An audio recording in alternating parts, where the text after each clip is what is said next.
Ladies and gentlemen, this is the main event. Fight fans worldwide, you've tuned into the number one undisputed boxing podcast today. This is the Boxing Breakdown. Who have some of those trainers been? Well, I met the late great Mr. Leslie Knows on the guy with the soul. You know, he was a tremendous fighter in the 40s, but he had, like yourself, he called it the tax revenue back then. That's the death sentence to the career. But he had beat Paul Montgomery in 2 rounds in a non-title bout here in Philadelphia. And he was the reigning lightweight champion of the world. Fight fans, join host Mark Roxy and special guests as they break down all aspects of the boxing world, including news, business, management, training, promotions, fan reactions, upcoming events, matchups, future boxing stars, title fights, state of the boxing world, and all the stuff you don't see when you watch boxing. This podcast is released each week on Thursday at 8 p.m. Eastern Standard Time. Live streamed on YouTube, Instagram, and Facebook Live. It's the Boxing Breakdown, hosted by Mark Roxy. What's up, what's up, what's up? This is your host, Mark Roxy, and you are listening to the Boxing Breakdown. If you're joining us on YouTube, welcome. What's up, Harold? Hey, man, how you doing? I'm good, man. Welcome, everybody, and welcome Harold Hunt to the program. We are here on Memorial Day weekend. Yes, shout out to all those veterans and people who have lost their lives for this country. Thank you for your service. Yes. You are in our thoughts and prayers today. It's a special weekend, and y'all should not forget that. And man, I'm just I am so excited to talk to you, Harold, and to welcome all you Boxing Breakdown listeners in here because we have a lot of stuff that happened this weekend in boxing. There was, of course, the wonderful card that was put on by Eddie Hearn, Matchroom Boxing, DAZN. They did their thing, and man, they put on a great card that was absolutely world class. And then again, I tuned into some of the PBC activities as well, and boy, did they deliver as well, man. And I just want to get into some of that. We don't have time to chop up everything, but certainly there are some pieces to the show. I mean, to the shows that took place that we really need to cover, right, Harold? I know you've had your time to do your research and write some things down, and I know you previewed everything. So what are your initial thoughts? Starting with the PBC card? Yeah, man, whatever's on your mind. I'll take you through the journey, bro. I mean, Let's talk about the PBC. Let's do this. Let's talk about the PBC. Devin Haney versus Jorge Linares showdown. Let's talk about that fight, man, because it was outstanding. If you didn't get a chance to see it, you missed a great fight. So I guess I'll start off, Harold, by saying that, much respect to both of the pugilists. They were both amazing. Devin Haney definitely did his homework. His team did his homework. They had an absolutely exceptional game plan to fight what I consider an absolutely game opponent in Jorge Linares, who also did his homework and was quite amazing. Although he came up a little short in the fight, in the end, he did an amazing job, and I'm sure that we're going to see a lot more of Jorge Linares. But let's get into the fight. Let's chop this thing up, Harold. Let's break it down. Well, it was a DAZN card. So being a DAZN card, they had a full stadium. They were in Las Vegas, so it was great to see a full crowd up to the top, all the way down to ringside. So that was nice. as far as the fight was concerned, Mr. Haney was nicely attired, had a little fur on, all white, a little silver there. He was looking pretty dapper, you know. So I complimented on his attire.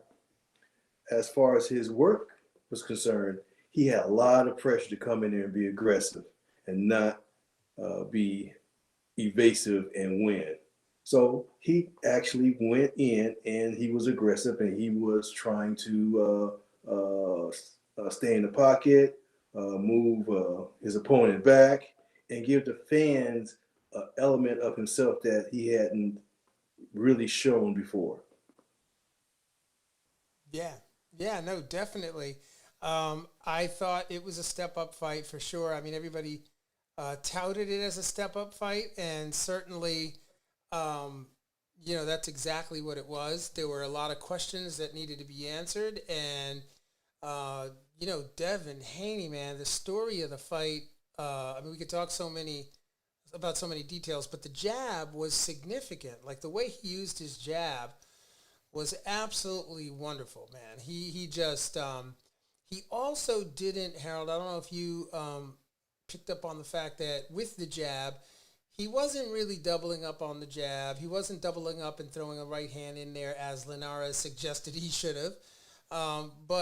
But he was jabbing, real nice stiff jabs, keeping Linares out in the field, and that jab really is what allowed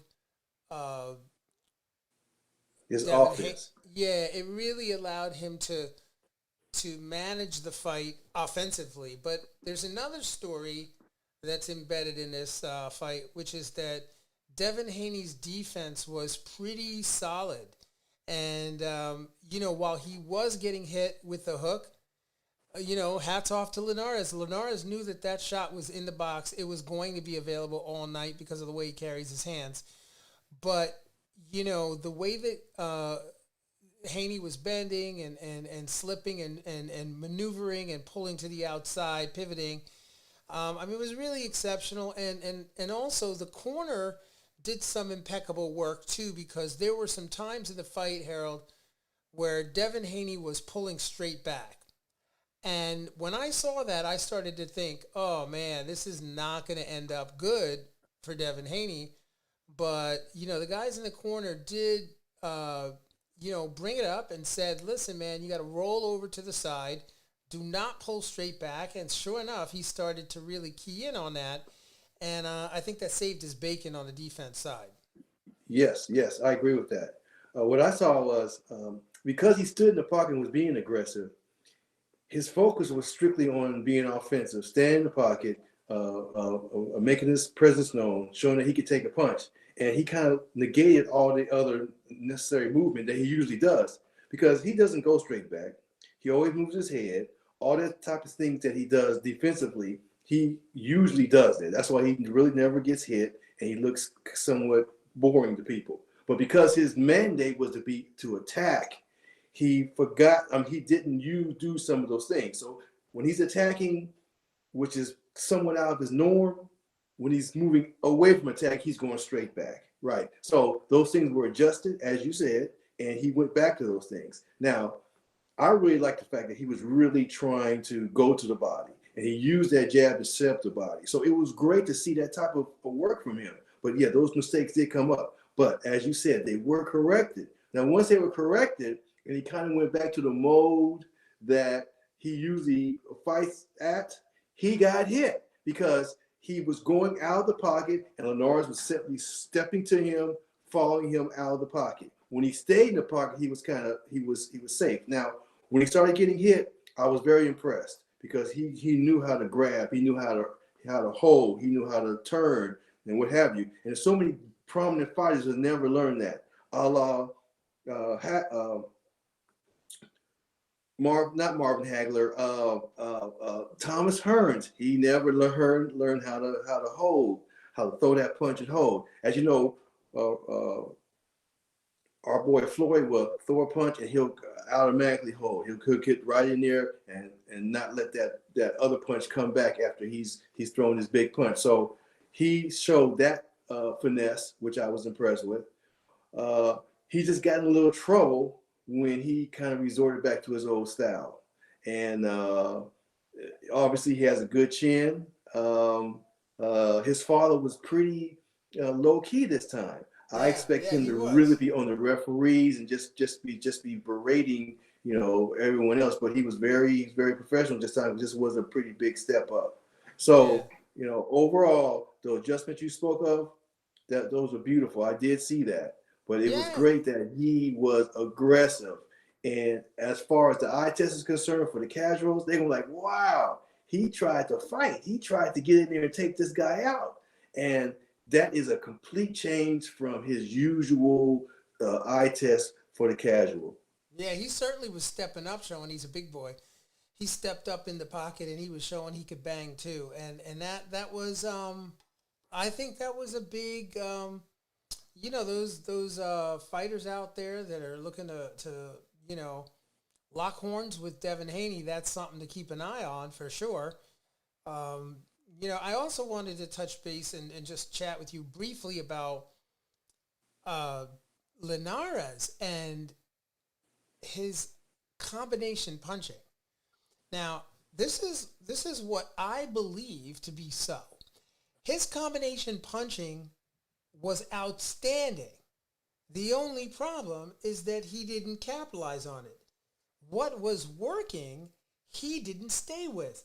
Had he stayed with the combination punching, he would have found himself in a position of success, because when he threw punches in 3s and 4s and 5s, he landed every single time and got the best of those exchanges. And they were pretty thunderous shots, including the one, I believe it was maybe like in the 7th round, or when was the bull in the matador move? When did that happen? What round was that in? 7 or 8, it was right? the 7th round. It was the 7th. We not where he he got to him. The last 2 rounds, 11 and 12, he had to hold on. He got to him in the 10th, right before he kind of staggered him at the very end. Yeah. So that was pretty interesting. But yes, like you just said, Haney threw off his rhythm. Those combinations were coming nicely from Linares, no doubt about that. Yeah. And when he did throw them, they did land as they should. Right. But he couldn't find the space to throw them on a consistent basis because of that jab. Yeah. That jab stopped him from using those combinations that were successful. Yeah, I agree with that. And, it's interesting, Harold, because that's why I opened up the show by saying that jab was the story of success, because, there were some times where he was sticking that jab right to the diaphragm. He was sticking a jab to the sternum. That jab did a lot of things. He had a lot of looks on that jab. It was just pretty impressive. And so, hey, Devin Haney, he retains his WBC World Lightweight title in a thrilling fight against Jorge Linares. And where was that? That was at the in Las Vegas. Yeah. It was in the MGM small room, I believe. Yeah, it's like the Michelob Ultra Arena or something. No, it was in Las Vegas. Yeah, that's right. You're right. And the small MGM room.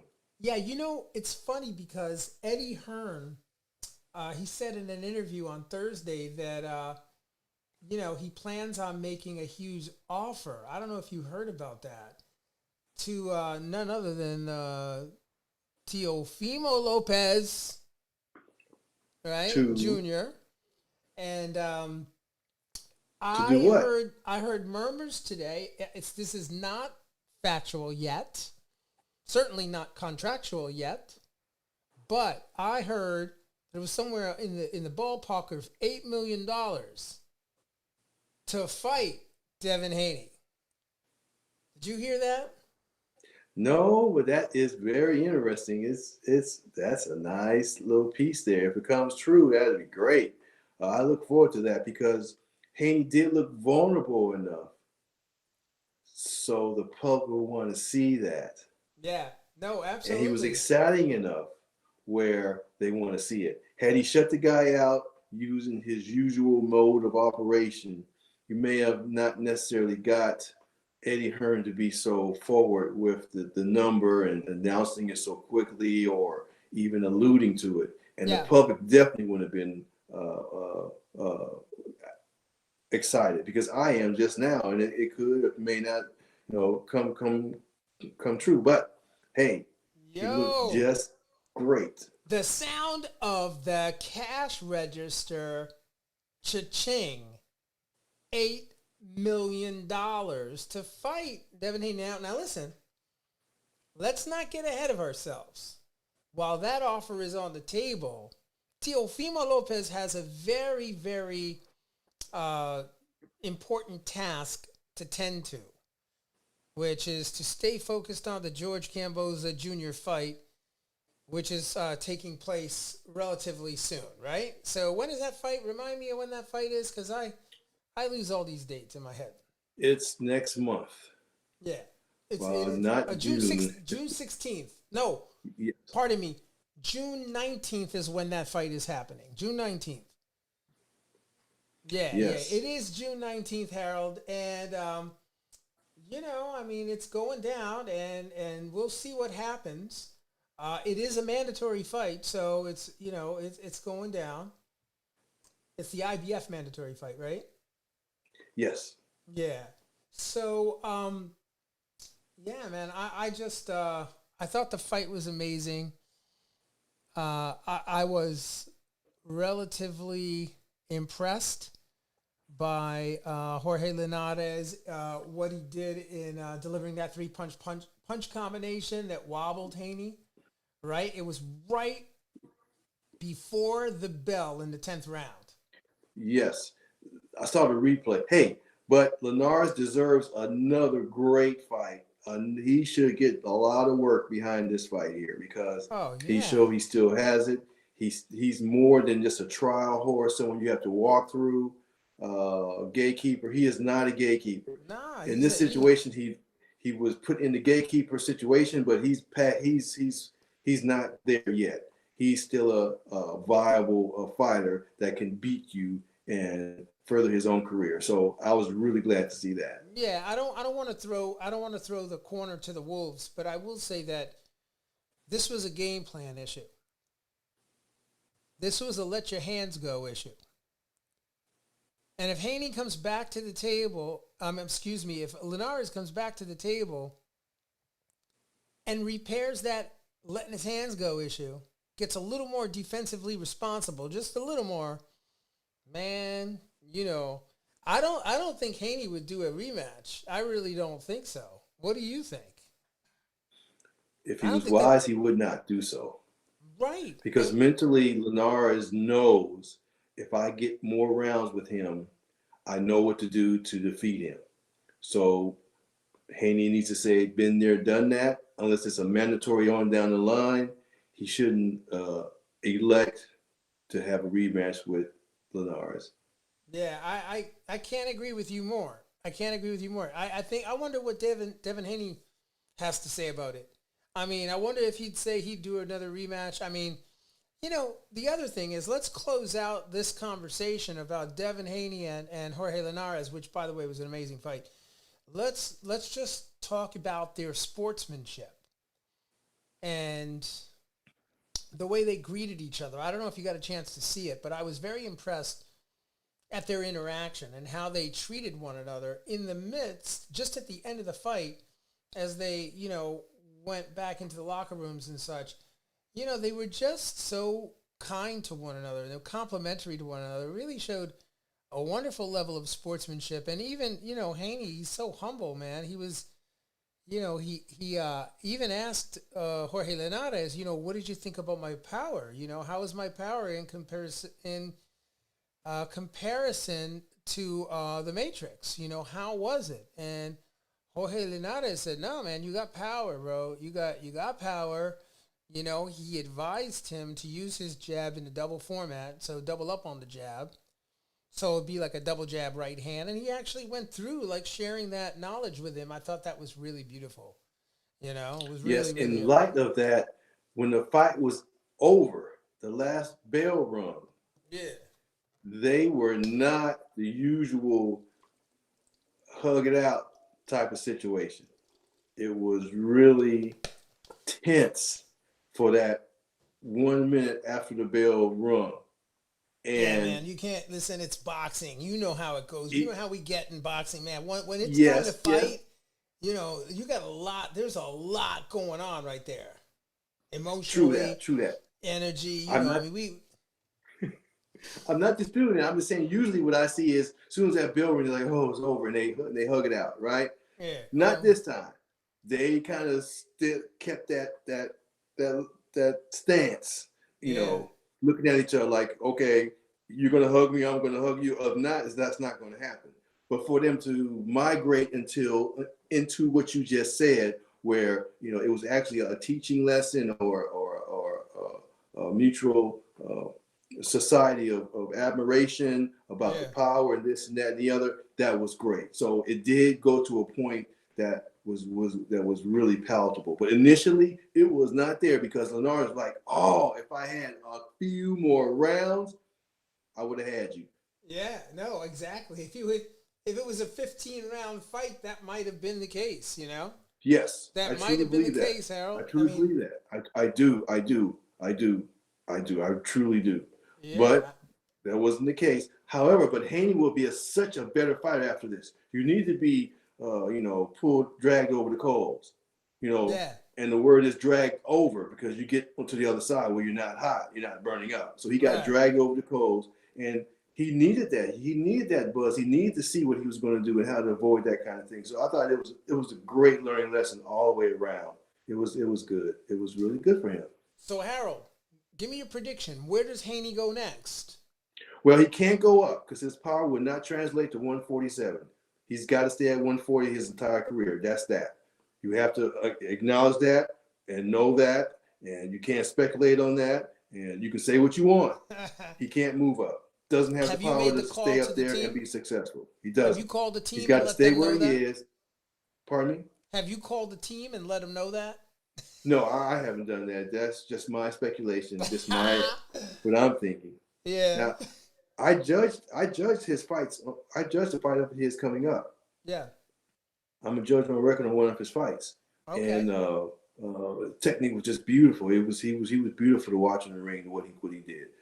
I'm just saying I don't see him having the pop to get respect at the next weight class. Without the respect, Pete, they just walk through you, and he can't afford to be walked through at the next level. So I believe his career should stay here. He should stay here and make a career at this weight class. Yeah. Shout out. That's just what I'm thinking. Yeah. No, it makes perfect sense. I mean, I can't see him at a 147 pound at all. I mean, I could see him even going down. I could see him fighting at 135. But 135, 140 is fine, but I don't see him going up for sure. I think that would be catastrophic, I mean, even taking a punch from what you would, I mean, Jorge Linares generates most of his punch power from velocity, right? He's not necessarily a big thunderous puncher, but he is a very fast, accurate puncher, and so I think, facing the likes of, it's going to be very interesting to see him up against a Teofimo Lopez if that ever actually happens, because Teofimo Lopez is a thunderous puncher, and that could be a problem, But then again, Haney has demonstrated that he can keep you out on the outside. And if he, that's what makes that fight so compelling, because if he can keep Teofimo Lopez Jr. on the outside, it'd be interesting to see how Teofimo Lopez is actually going to get there, get to the pocket. Haney does beautiful work, man. He does beautiful work. I mean, round after round, he is beautiful to watch. There's no doubt about that. But some people want to see knockouts. They want to see the aggression. They want to see give one, take one, and that's, something people want to see. Others want to see that beautiful Picasso type work, and he definitely can do that. Yeah, for sure. Well, listen, man, that was a great discussion, Harold, and I really appreciate that. I'd love to just share with you I don't know. Did you get a chance to watch the Showtime PBC card with this guy? Oh man, there was some really good undercard fights. Nonito Donaire. Well, excuse me. There was the Nonito Donaire fight, but then there was. Let me just make an honorable mention of a couple of fights. And Okay.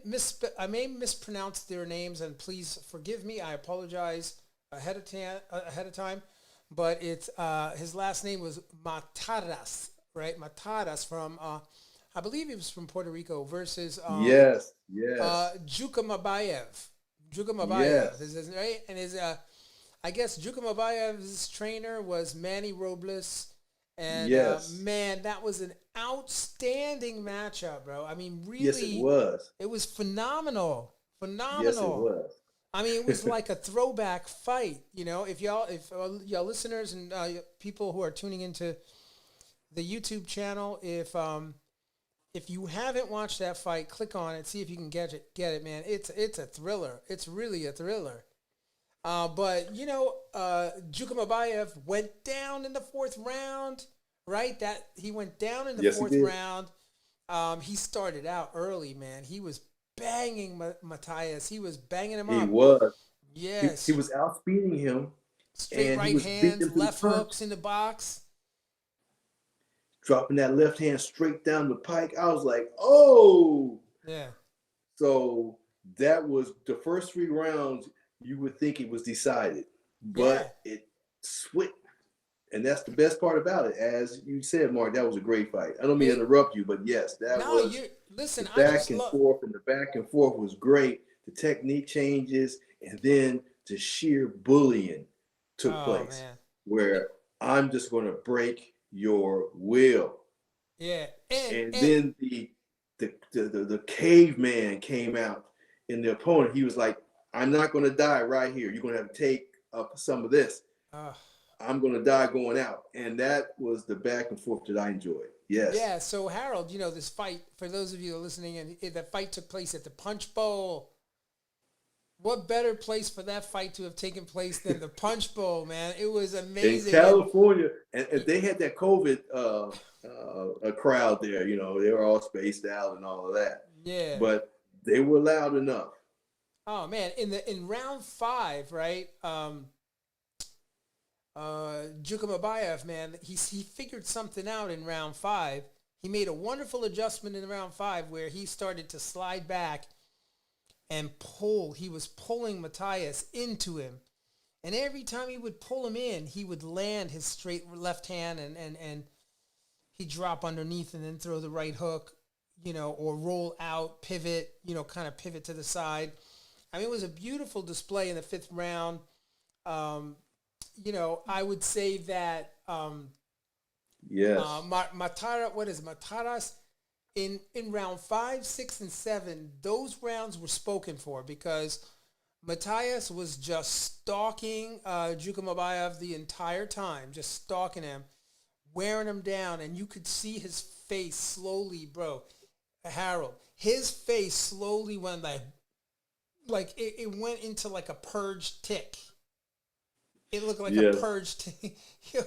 It was busted, man. And then really, you know, Matias, if I'm saying his name correctly, his you know, the story of that fight really was about his rhythm, his punch rhythm, man. He was just blasting, and his rhythm in his hand.